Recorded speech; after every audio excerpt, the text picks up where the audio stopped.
This is Arif Halaby on your hometown station, AM 1220 KHTS. Hey, welcome to the show, Total Financial Solutions, Save for Money Hour. Hey, Arif Halaby along with Jeff Girard on your place for news, talk, and information.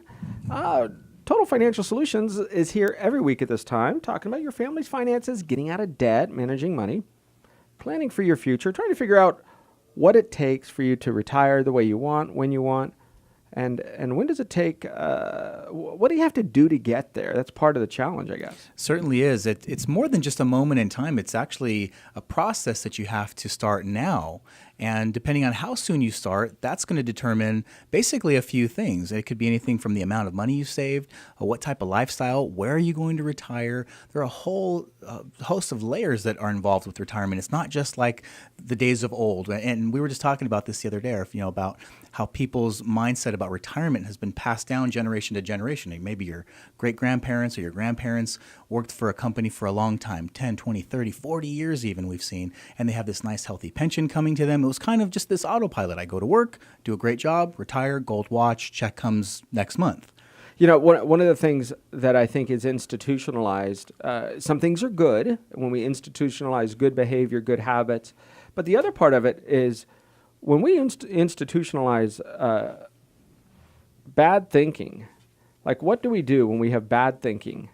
And here's a good example, right? We've talked about this before.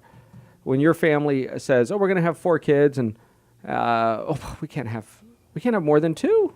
We get a boy, we get a girl, we're done. And you go, "But wait a second, why do you guys want to? I thought you wanted to have a big family." Yeah, but do you know the cost of college? And it was fascinating because years ago my wife had brought this up, and I was stunned to think of her thinking about this. Because, this is my world, financially speaking.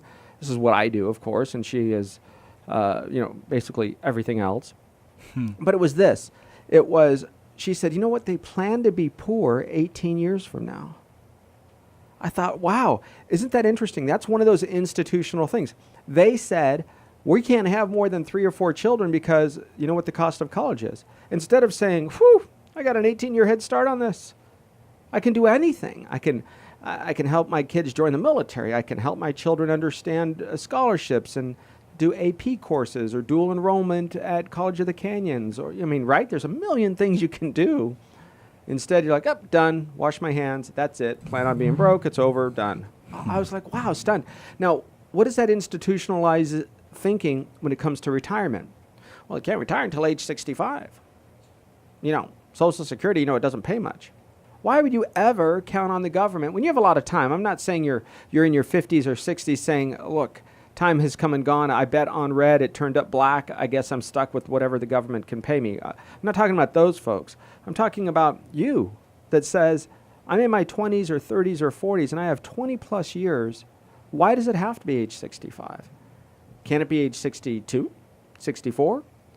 The government just made up these numbers. Do you realize, let's talk a little bit about the general history of Social Security. In the Great Depression, we did not come out of it. People don't realize. In 1929, we had a big stock market crash. A lot of the stock market was deemed to be a fraud. People were selling shares. There wasn't any real regulation. They just made up stuff, and they would pump it up, and you'd buy, and I'd buy, and before you know it, poof. And then we'd sell it to the general public, and then people would strip the money and then disappear, and then be held, left holding the bag of a stock, in many cases, that wasn't even real, of a company that didn't exist or that had an address on a building. So big regulations, big changes came. Well, on the government side, on the social welfare side of it, the government came in and said, okay, we're going to make these rules and changes. But the country had begun to recover. In fact, many would say now, looking backwards, including some very high, well-known economists, that we were out of the recession. It wasn't even a depression yet. We were out of the recession, 1930, 1931, done. And of course, the government goes, dun, da, da, I'm President Roosevelt, president for life, right? I think that's what he thought. President for life. And I'm here to institute all of these government programs. Well, when they did that, they stripped money from the working sector, gave it to Washington, and we went into a double-dip recession, which ultimately turned out to be a depression, a multi-year depression, right? You have to understand, this was an enormously deep thing. 25% of America was out of work. Now, we've had similar numbers to that in this recession that we're still in, by the way, it hasn't changed. We're at about, depending on if you count the way that they counted back then, we're probably at 18, 20, 21%. And at the depths, we might have been close to that. But what ended up taking place is the government said, we're going to do this Social Security thing.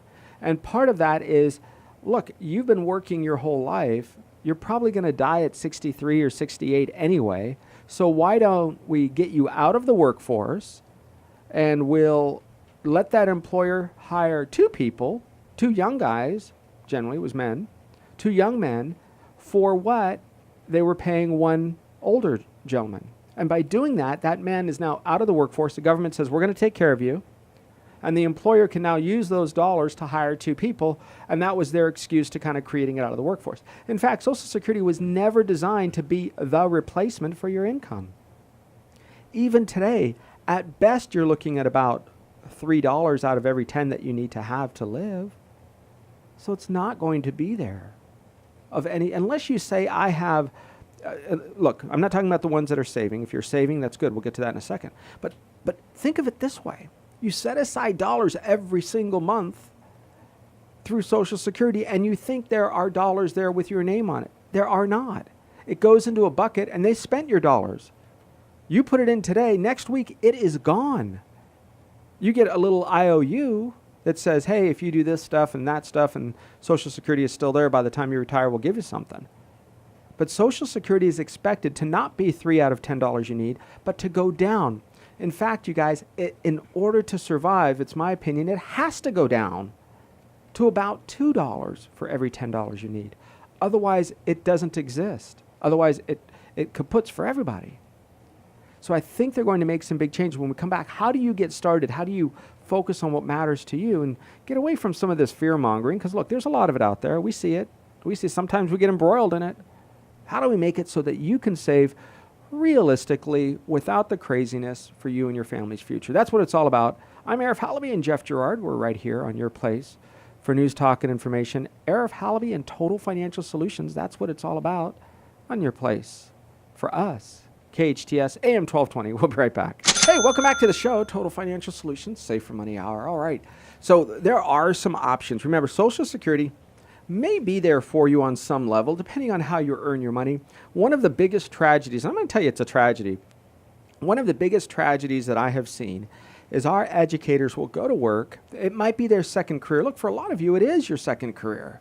You know, you may have retired as an engineer or worked many years in the private sector, certainly qualified for Social Security and all the payments that are due to you, except now you work for STRS, for a CalSTRS or CalPERS type organization, and you're going to get a state pension.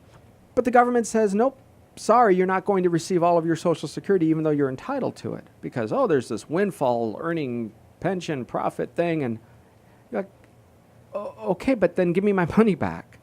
Oh, sorry, it doesn't work that way. Then where does my money go? Well, folks, when you put into Social Security, it goes to pay everybody else under the sun. And look, I'm going to do my best to be, what's the right word, diplomatic about it. But with the president just waving his hand and using his pen, and what did he say, his pen and his veto or whatever it was, he just authorized millions of people to get Social Security benefits who have not been putting into it. So where your educators, teachers, you guys were the one, the union was the ones that supported him. Look, I'm trying my best. But you're the one that doesn't receive your husband's Social Security when you have a pension, or your wife's Social Security when you have a pension from being an educator, because it has to go pay, amongst other people, a lot of the illegal aliens that are here that are not supposed to be here in the sense of working and being a part of the system.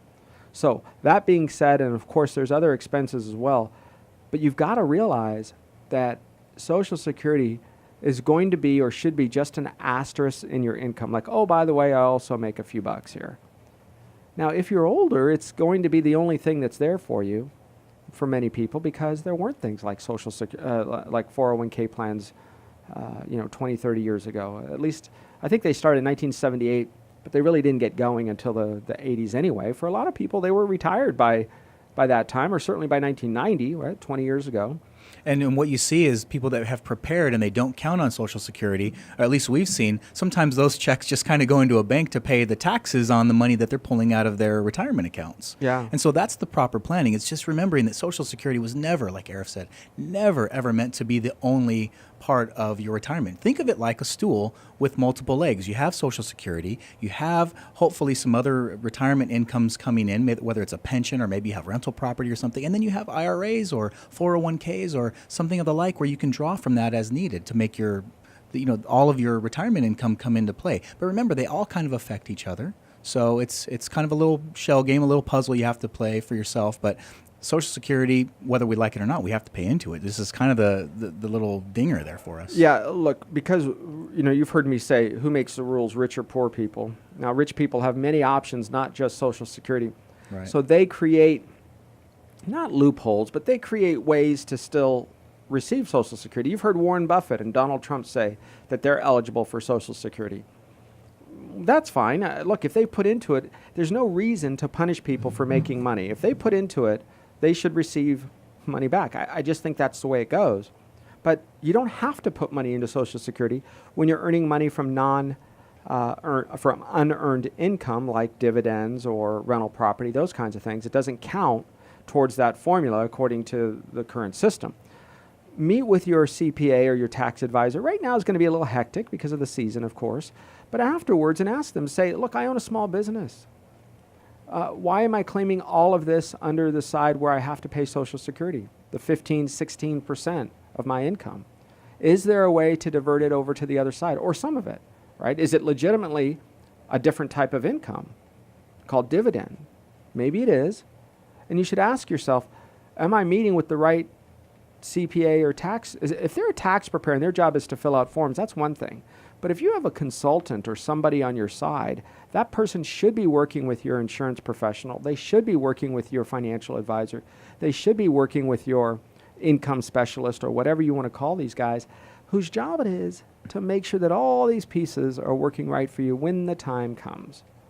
I don't want somebody who just sits and exists to fill out forms when they're stuck in this corner of thinking that they just check boxes and they don't think literally outside the box, It sounds like you're saying I need a team, like a financial team.